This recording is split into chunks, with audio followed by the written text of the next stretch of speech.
كثيرا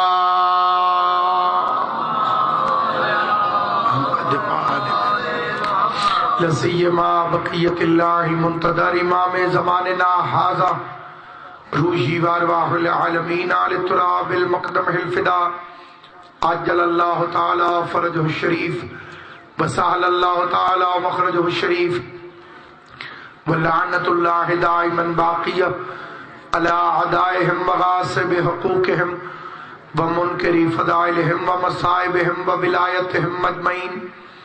أما بعد، قال الله تبارك وتعالى في كتابه المبين: بسم الله الرحمن الرحيم ان الدین عند اللہ الاسلام.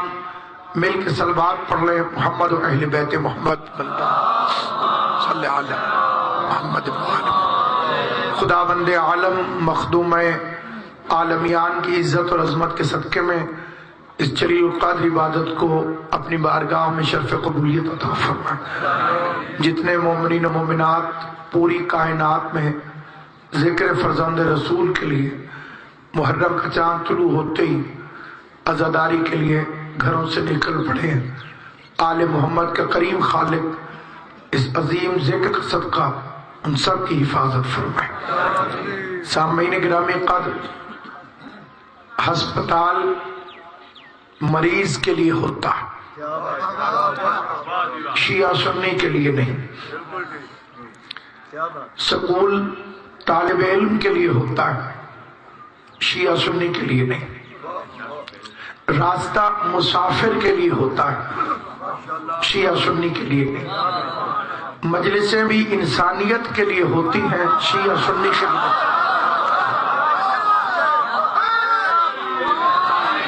ہم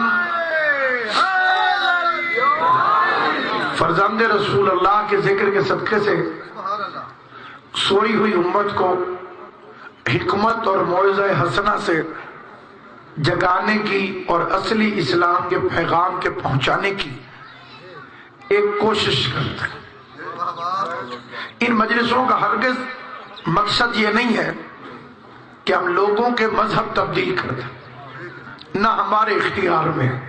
جھوٹ بولتا ہے وہ جو کہتا ہے کہ میں نے فلاں بندے کو شیعہ کر دیا یا اتنے بندوں کو شیعہ کر دیا. میں اس نظریے کے، اس فکرے کے، اس فکر کے اور اس طریقہ واردات کے خلاف. اس لیے کہ ایک بندے نے ہمارے 8ویں امام سے کہا تھا: مولا میرا قرضہ اتار دیں تو میں شیعہ ہو جاؤں. میرے اوپر کچھ قرضہ ہے، اس کی وجہ سے میں بڑا تنگ ہوں، آپ کو اتار دیں میں شیعہ ہو جاؤں. امام نے اسے 2 تھیلیاں دی، اس میں اتنی رقم تھی جتنا اس کا قرض تھا. فرمایا: علی کا صدقہ لے جا اور شیعہ ہونے کی بات نہ کر، کیونکہ اللہ نے علی کے شیعوں کی تعداد روز ازل سے مقرر فرما رکھی ہے. اگر تیرا نام اس لسٹ میں ہے تو تو جا کہیں نہیں سکتا، اور اگر اللہ نے تیرے لیے مقدر ہی نہیں کیا. اسی لیے تو بندے نے آیت پڑھی امام کے سامنے: ذالک فضل اللہ یؤتی من یشاء واللہ ذو الفضل العظیم. یہ تو اللہ کا فضل ہے، جسے چاہے اسے عطا فرمائے. تو مولا نے پوچھا کہ اللہ کا فضل کیا ہے؟ اس نے کہا: مولا حکومت. فرمایا: وہ تو فرعون کے پاس بھی تھی. خدا آپ کو سلامت و آباد. حکومت تو فرعون کے پاس بھی تھی، دولت فرمایا قارون کے پاس بھی تھی، بیٹے فرمایا ابو لہب کے پاس بھی تھے. اس کا مولا پھر اللہ کا فضل کیا ہے؟ کہا: محبت علی ابن ابی طالب. ابو طالب کے بیٹے علی کی محبت اللہ کا فضل ہے، وہ جسے چاہتا ہے اسے عطا فرماتا. ارشاد ہو رہا ہے: ان الدین عند اللہ الاسلام. بڑی سادی سی گفتگو کرنے کا عادی ہوں، مشکل کشا کی مدد اس بات کی مانگتا ہوں کہ مشکل بات نہ کروں، تاکہ جنہیں پتہ ہے انہیں تو پتہ ہی ہے، ان تک پیغام پہنچے جنہیں پتہ نہیں ہے کہ دین اللہ کے نزدیک صرف اور صرف اسلام۔ سامعین گرامی، کوئی بھی بے دین نہیں ہوتا، مشرک بھی بے دین نہیں ہوتا، اور دلیل ہے قرآن کی آیت جس میں اللہ اپنے حبیب سے کہہ رہا ہے کہ ان کافروں سے کہہ دے لکم دینکم ولی دین، تمہارا دین تمہارے لیے اور ہمارا دین ہمارے لیے۔ یعنی دیندار سارے ہیں، دین ہر ایک کے پاس ہے، کوئی بھی ایسا نہیں جس کے پاس مذہب نہ ہو۔ اب ان لفظوں کے معنی کیا؟ مذہب کسے کہتے ہیں؟ مذہب عربی زبان کے دو الفاظ کا مجموعہ ہے، ما ذہبا، ما کا مطلب ہے جو، ذہبا کا مطلب ہے چلا۔ آپ روڈ پر چلیں تو روڈ پہ چلنے کے قانون ہیں، یہاں رک جائیں، یہاں سپیڈ اتنی ہونی چاہیے، یہاں دائیں موڑ سکتے ہیں، یہاں دائیں نہیں موڑ سکتے، پیلی بتی پہ احتیاط کریں، سرخ بتی پہ رک جائیں، سبز بتی پہ گزر جائیں۔ جس طرح دنیا کی سڑک پر چلنے کے لیے قانون ہے، ماں کے پیٹ سے لے کے قبر کے پیٹ تک انسان جس راستے پہ چلتا ہے اسے شریعت میں مذہب کہتے ہیں۔ اب میں مسلمان بھائیوں سے پوچھنا یہ چاہتا ہوں کہ آپ ذاکر حسین سمجھ کے میری عزت تو کریں گے، لیکن اگر میں خود لائسنس بنا کے دے دوں کہ جائیں جی ٹی روڈ پہ ریسیں لگائیں تو میرے لائسنس کی کوئی اوقات، آپ میری محبت میں مارے جائیں یہ ایک اور بات ہے، حکومت اسے تسلیم نہیں کرتی۔ لائسنس وہی قابل قبول ہوگا جو حکومت بنا کے آپ کو دے۔ آپ کسی بزرگ کی عزت کریں، ہم اس کو منع نہیں کرتے، لیکن لائسنس کی اتھارٹی نہیں ہے اس کے پاس۔ اگر دنیا کے بزرگوں کے پاس لائسنس دینے کی اتھارٹی ہوتی تو اتنا بڑا بزرگ اتنی چھوٹی عمر والے حسین سے کیوں کہتا مجھے لکھ کر دے دے میں آپ کا غلام ہوں؟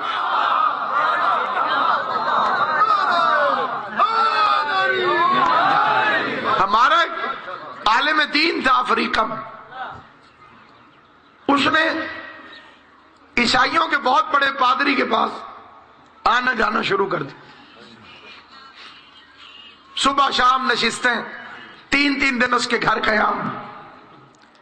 6 مہینے بعد وہ مسلمان ہو گئے، شیعہ عالم دین کے ہاتھوں سے۔ اس نے اس کے بعد اپنے سارے شاگرد بلائے، اور یہ بات جو میں عرض کر رہا ہوں یہ آن دا ریکارڈ ہے، 70 شاگرد اس کے عیسائی پادری ہیں۔ اس میں کھڑے ہو کر اس نے تقریر کی، اس نے کہا حضرات میں نے تحقیق کی ہے اور اسلام کو دین حق پایا، اور میں مشرف و اسلام ہوں گی۔ میری خواہش ہے کہ جو میرے شاگرد ہیں وہ میری تحقیق سے فائدہ اٹھائیں اور مذہب اسلام کو قبول کریں۔ 70 آدمی تھوڑے نہیں ہوتے، ان میں ایک بندہ کھڑا ہو گیا، اس کا جناب آپ کون سے مسلمان ہوئے؟ مسلمانوں میں ایک فرقہ تو ہے نہیں، مسلمانوں میں فرقے ہیں 73۔ بڑا مشکل سوال تھا لیکن اس کا جواب اس سے بھی آسان تھا۔ اس نے کہا میں نے تحقیق یہ بھی کی ہے کہ گن کے مسلمانوں میں 2 فرقے ہیں۔ انہوں نے کہا کیسے؟ اس کا تم میرے شاگرد ہو، مجھ سے پیار کرتے ہو، میں مر جاؤں تم میں سے کچھ لوگ میرا غسل و کفن کرنے لگے اور کچھ میری جائیداد سنبھالنے چلے جائیں۔ توجہ ہے یا نہیں؟ آپ بڑی سادگی سے میں ہر مسلمان سے پوچھنا چاہتا ہوں، اس نے کچھ میری لاش کے پاس کھڑے رہیں، مجھے غسل دیں، مجھے کفن دیں، مجھے دفن کریں، اور کچھ میری جائیداد سنبھالنے چلے جائیں، تو حق پہ کون ہے؟ ان کا سچے وہی ہیں جو آپ کے جنازے میں کھڑے رہیں۔ اس کے بعد مسلمانوں میں 2 ہی فرقے ہیں، ایک کا رہبر رسول کے جنازے میں کھڑا رہا، دوسروں کے رہبر شکیفہ کی کچہری میں چلے گئے۔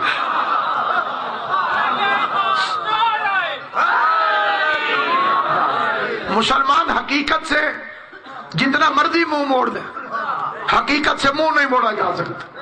اسلام وہ بہترین مذہب تھا جو بدترین سازشوں کا شکار ہو گیا۔ اب سب سے پہلی بات تو ذہن میں یہ بٹھانی چاہیے کہ اسلام شروع کب سے ہوا۔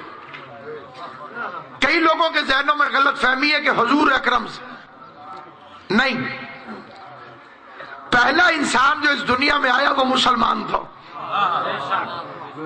اور پہلا نبی جو آیا وہ پیغمبر اسلام تھا، حضرت آدم علیہ السلام۔ اور اس کا تعلق اگر مذہب اسلام کی تعلیمات سے نہ ہوتا، خدا اس کا ذکر قرآن میں نہ کرتا۔ 29 جگہ پہ خدا نے ذکر کیا۔ پہلی بحث تو یہاں سے شروع ہو گئی کہ آدم جب آئے تو اللہ نے جنت میں بھیج دیا۔ یہاں سے میری تقریر شروع ہو رہی ہے۔ خدا نے آدم کو جنت سے نکال دیا، پہلی اسمبلی خدا نے توڑ دی۔ وہ نااہل کو دیتا کب ہے کہ واپس لے لے۔ اللہ کبھی کسی نااہل کو عہدہ نہیں دیتا۔ اس غلط فہمی کو ذہن سے نکال دینا چاہیے کہ اللہ نے حضرت آدم کو جنت سے نکال دیا۔ میں پوری ذمہ داری سے اسلام کے پہلے نبی پر آپ سے گفتگو کرتے ہوئے اپنے ہر فکرے کو قرآن کے فکروں سے ملاؤں گا۔ آدم علیہ السلام کے بننے سے پہلے اللہ نے آدم کو بنانے کی غایت بتائی، مقصد بتایا۔ فرمایا انی جاعل فی الارض خلیفہ، میں زمین پر ایک خلیفہ بنانے والا ہوں۔ جو بنائی زمین کے لیے تھا اسے خدا جنت میں کیوں رکھتا ہوں؟ دیکھیے جنت تو ملنی ہے امتحان کے بعد، تو 4 دن جنت میں رکھ کے بتایا کہ اولاد کو جا کے بتانا کہ پنجتن کی محبت میں ملنے والی جاگیر میں سکون کتنا۔ قطعاً آدم کو جنت سے نہیں نکالا گیا، جنت میں چند دن مہمان رکھا گیا۔ اسی لیے اس کے بنانے سے پہلے کہا میں زمین کے لیے ایک خلیفہ بنا رہا ہوں۔ دوسرا قانون کیا پتہ چلا کہ خلیفہ خدا بناتا، ورنہ کہہ دیتا کہ میں زمین پہ اسے بھیج دوں گا، پھر بندے اکٹھے ہو جائیں گے، پھر ووٹ ڈلوا دوں گا، جو اسے ووٹ ڈال دے گا وہ خلیفہ ہو جائے گا۔ تیسری بات یہ پتہ چلی سامعین گرامی کہ اللہ نے آدم کو خلیفہ بنایا، لیکن آدم کا تاج کوئی نہیں تھا لیکن خلیفہ تھا، تخت کوئی نہیں تھا لیکن خلیفہ تھا، لشکر کوئی نہیں تھا لیکن خلیفہ تھا۔ تو پھر کیسے پتا چلے کہ یہ تیرا خلیفہ ہے؟ بندے تو کہتے ہیں کہ خلیفہ وہ ہوتا ہے جس کے پاس حکومت ہو، خلیفہ وہ ہوتا ہے جس کے پاس تخت ہو، خلیفہ وہ ہوتا ہے جس کے پاس تاج ہو۔ اللہ نے بتایا میں نے آدم کے سامنے فرشتوں کو جھکا دیا، یہ ہے میرے خلیفے کی نشانی۔ اب نبی کے بعد یہ نہ پتا کرو کہ تخت کس کے پاس تھا، تاج کس کے پاس تھا، حکومت کس کے پاس تھی، ذرا سوچ کے بتاؤ فرشتے کس کے گھر میں چکی چلاتے تھے؟ جبرائیل کہاں جھولا جھلانے آتا تھا؟ وہ گھر کائنات میں کون سا سوائے علی کے کسی کے گھر؟ اور تیسری بات سامعین گرامی یہ پتہ چلی کہ مخالفت کی فرشتوں نے، اسے نہ بناؤ، نحنو بحمدک ونقدس لک، ہم تیری حمد کرتے ہیں، ہم تیری تسبیح کرتے۔ فرشتوں نے عبادت کو پیش کیا اور اللہ اسے سجدہ کروانا چاہتا تھا جس نے ابھی خود ایک سجدہ بھی نہیں کیا۔ ابھی آدم بنے تھے اور اللہ نے کہا جھکو۔ شیطان کا بھی اعتراض تھا میں اس سے بڑا ہوں، سینئر ہوں، عمر میں بڑا ہوں۔ شیطان پہلے کا بنا ہوا ہے، آدم تو ابھی اس کے سامنے بنے، اس کا ہی ابھی بننے والا خلیفہ کیسے بنے گا؟ میں اسے بڑا ہوں، انا خیر منہ، میں اس سے بہتر ہوں، ان سے نہیں، اس سے بہتر ہوں۔ خلقتنی من نار وخلقتہ من طین۔ لیجئے اسلام سمجھیے، میں اس لیے آدم کے سامنے نہیں جھکوں گا کہ یہ مٹی سے بنا۔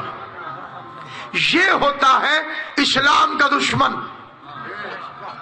جو تعظیم کرنے سے پہلے پتہ کرتا ہے کہ چیز بنی ہوئی کس چیز کی ہے۔ ذرا سمجھیے گا، اللہ نے فرمایا اس لیے اس کے سامنے جھک کے خلقتہ بیدی، اسے میں نے بنایا ہے اپنے دونوں ہاتھوں سے۔ شیطان کہہ رہا تھا اس لیے نہیں جھکوں گا کہ یہ مٹی سے بنا ہوا۔ قیامت تک شیطان کو پہچان لینا، یہ عزت والوں چیزوں کی اس لیے عزت نہیں کرتا کہ یہ میٹیریل دیکھتا، اسی لیے علم کو کہتا ہے کہ کپڑے کا ہے، تازیے کو کہتا ہے کہ لکڑی کا ہے، حضور کی جالیوں کو کہتا ہے کہ لوہے کی ہے۔ یہ نسبت ملاحظہ نہیں کرتا، یہ میٹیریل دیکھتا۔ میں آگ سے بنا ہوں، یہ مٹی سے بنا۔ آدم 4 چیزوں سے بنے تھے، آگ، پانی، مٹی، ہوا۔ حقہ بھی نہیں 4 چیزوں سے بنتا ہے۔ میں بزرگ ڈال رہا عالم، آگ، پانی، مٹی، ہوا۔ کتنا کم وقت ہے شیطان، اسے 3 پر کوئی اعتراض نہیں، نہ پانی پر، نہ آگ پر، نہ ہوا پر، صرف مٹی پر۔ تو یہ خالی تراب کا دشمن ہے۔ اللہ نے تراب کے دشمن کی 6 لاکھ سال کی عبادت کو لعنت کا توق بنا کر اس کے گلے میں ڈال کر قیامت تک کی لعنت دے کے اپنی بازم سے نکال کر پوری دنیا کو مذہب اسلام سمجھا دیا کہ جب میں تراب کے منکر کی عبادت قبول نہیں کرتا تو ابو تراب کے منکر کی عبادت کیسے قبول کروں؟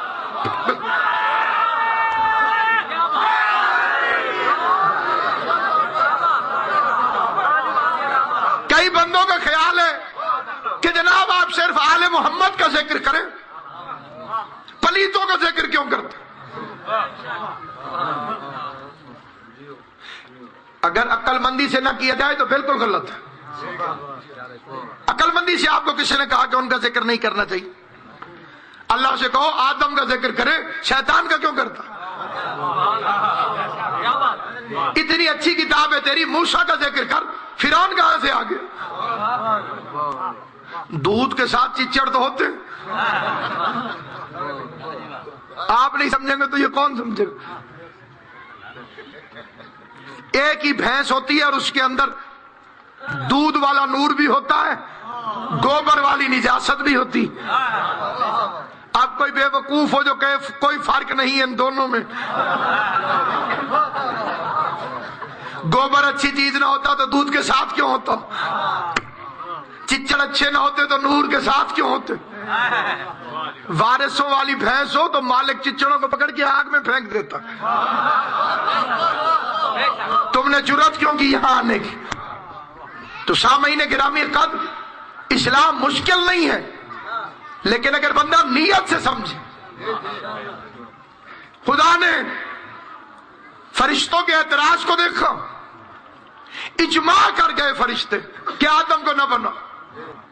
یہاں پر صاحب ایک فکر عرض کرتا ہوں، جو خدا آدم کی خلافت کے مقابلے پر معصوم فرشتوں کا اجماع قبول نہیں کرتا، وہ علی کے مقابلے پر 36 ڈاکوؤں کا اجماع کیسے قبول کر لے؟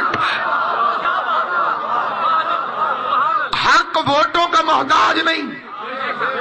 جمہوریت کا ایک مسئلہ یہ بھی ہے، اس میں ابو جہل اور حضور کا ووٹ برابر، حضور کا ووٹ بھی ایک، ابو جہل کا ووٹ بھی ایک۔ یہ جمہوریت، حکمت کیا ہے؟ حجت خدا ساری ایک بھی ہو تو ساری دنیا ایک طرف، حجت خدا ایک طرف۔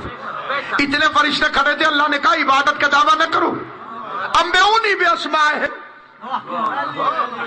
ذرا مجھے یہ نام بتاؤ۔ اب مولویوں نے کیا 420 کھیلا یہاں پہ؟ جی حل تھا